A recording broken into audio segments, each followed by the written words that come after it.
Morning. So Karen said, oh, you're on furlough, Jane, it's about time you did something useful. Why not come in and make staff lunch and Simon can film it? And Simon's behind the camera and he's trying not to laugh, so we shouldn't get camera wobble, but there's no promises. What we normally do at the moment for staff lunches, but it's a good idea for anybody at home too, is we just try and use up anything we've got. So anything that's gone out of date or is going out of date, can we add some value? It's as simple as that. So this is the delightful little bunch that I've been left with this morning.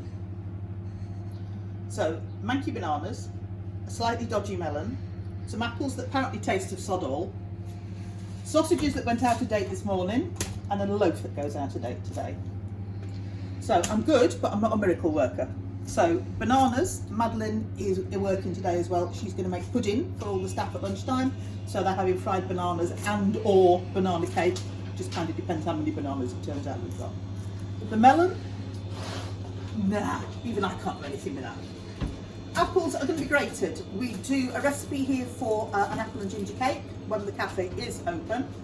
So what we'll do is we'll grate those down, we'll freeze them, and then they're ready to go. And I will put the recipe down on paper for you, and Simon will add that to the bottom of this video. So if you want to do it yourself, you can do. The sausages I'm going to cook today. I'll show you in a second what we're going to do. We're going to use some of the apple, and then these will go for staff lunch another day. The loaf is actually on date today, so we'll try and sell it cheap, obviously. And if we can't do that, what we will do is we'll make it into breadcrumbs, and then when we're ready to start making burgers, or even if we want to make burgers for staff lunch, if we've got some out-of-date mix, that's what we'll use those for. So of that, not a lot will go to waste other than that melon. If anybody's got any brilliant ideas, do say. So, can't work without coffee, obviously. What I have got left over in the catering kitchen are some bits and bobs that I really can't do anything with. Plus, with the staff working today, we've got one vegetarian, so obviously those sausages are going to be no good for Matilda. So what I have got left, a few, and it is a few, red lentils, a few yellow split peas, one slightly dodgy leek, jar of curry paste in the fridge that's already been opened, and I've stolen from the shop 2 little noggin ends of ginger and a slightly mank looking chilli. So we are going to make our very famous Golden Dragon Dal. I'll see you in a minute. Right, so lentils, any dried vegetables really, any pulses, rice, really important that you wash it, and I'll show you why. That is starch, and that is what's going to stick to the bottom of your pan if you don't wash it out. Potentially what you've also got, particularly with pulses, is that they're a bit dusty. So we're going to give them a really good rinse till the water's running clear. It's probably going to take 3, 4, 5, 6 washes. Just depends how bashed your pulses are as well. Going to give them a good wash, and then we can make a start on them. You could do it through a sieve, of course you can, but as far as I'm concerned, one, I can see when all the starch and the dust has come out when I do it this way, and it's one less thing to wash, and that's always a good.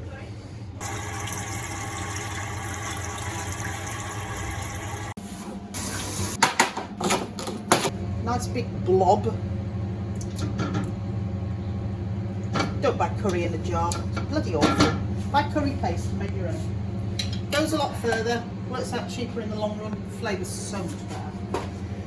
And it'll keep in the fridge for, she says, quickly looking at the label, refrigerate after opening, doesn't say how long for. Oh, month-ish. Blank expression. Life's too short to peel garlic. Nobody will know by the time it's all chopped up anyway. Ditto, life's too short to de-seed peppers.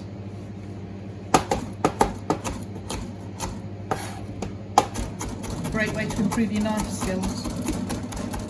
Those of you that don't know how to chop, rock a blade.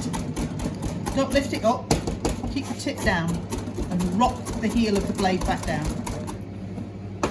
Move your stuff around as you're going,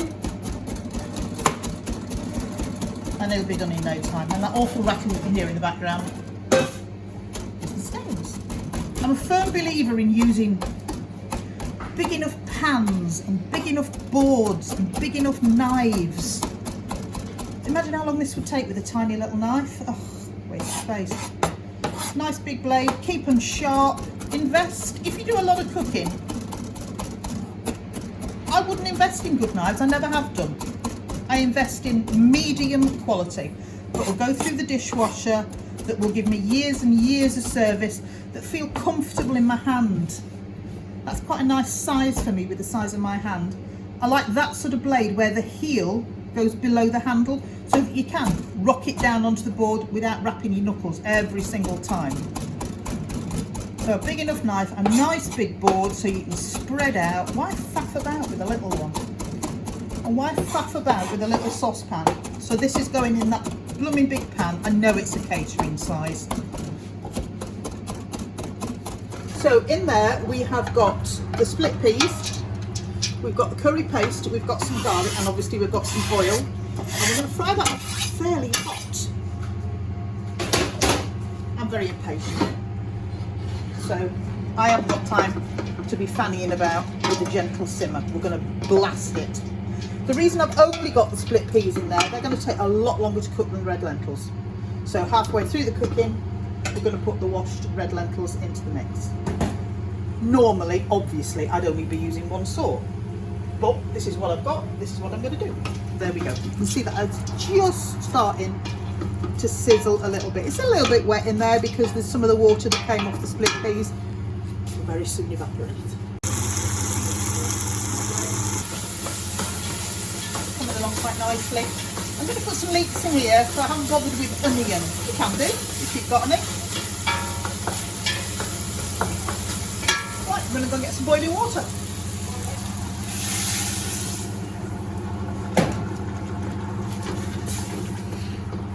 It's a bit like making a risotto. Got hot liquid in.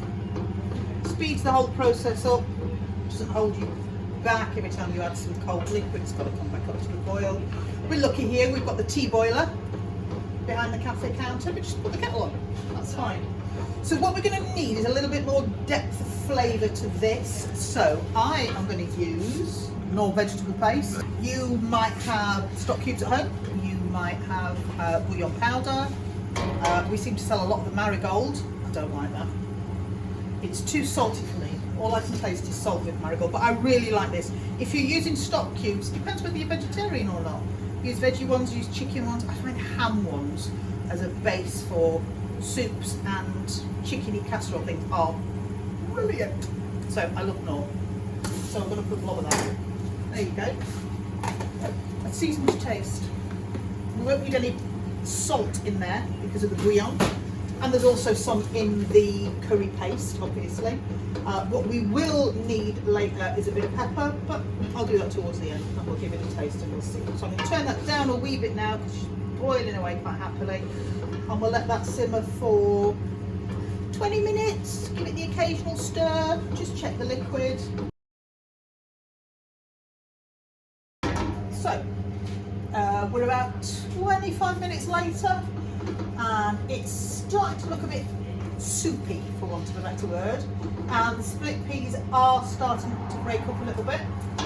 So I'm going to chuck the red lentils in. We're at that point now. I'm also going to chuck in my bit of chopped leek. I'm going to put it in right at the beginning because then you kind of lose the colour, you lose some of the texture. What I would also normally put in here are cashew nuts, but we haven't got any. So in the spirit of wartime catering, the war on COVID, we're substituting different sorts of nuts. You could, I would say it needs to be a white nut, like walnuts wouldn't be suitable. But, so cashews, almonds, be they flaked or whole, pistachios, seems a bit of a waste putting pistachios in, you could use those. What I also usually have in stock, I haven't got any left, is flaked coconut, and that works quite nicely in here as well. It's the texture that you're looking for. It's all very well having something that is this sort of soupy texture, but you want to break it up a little bit, you want a good mouthfeel to it. So what I'm going to do, I've got a load of flaked almonds, so I'm going to put those in, but I'm not going to put them into the end because I don't want them to soften up.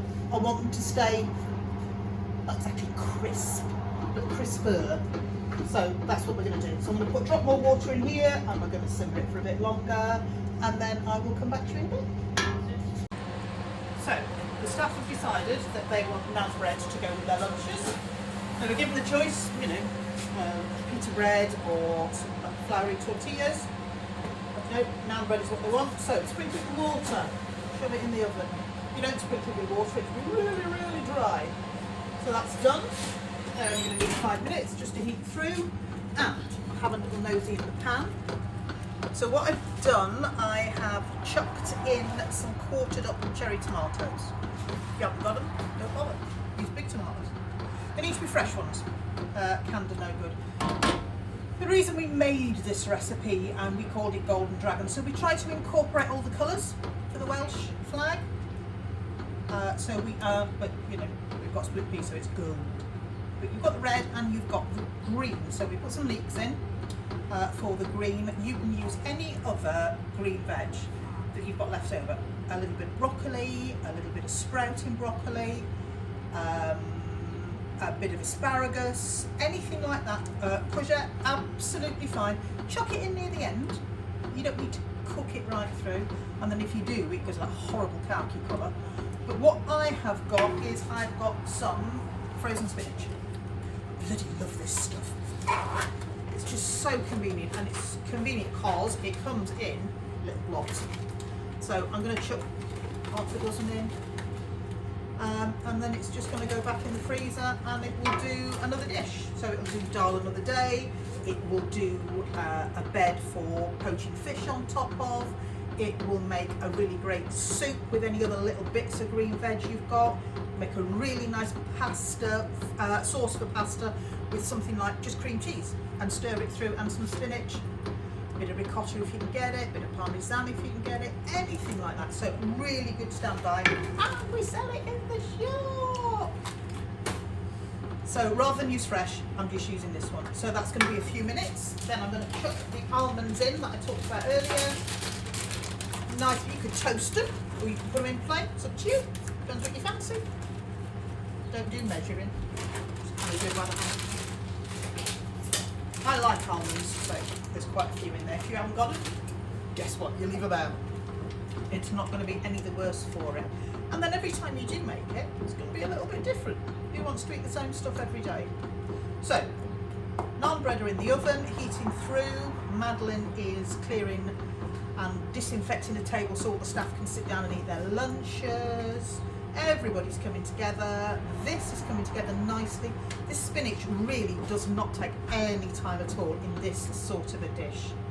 So the pieces of it are now falling apart. Come and have a nosy. It's staying a lovely colour because it's already been blanched before it was frozen. And that, my lovelies, is Cletwr's Golden Dragon Dal, ready to go. Enjoy.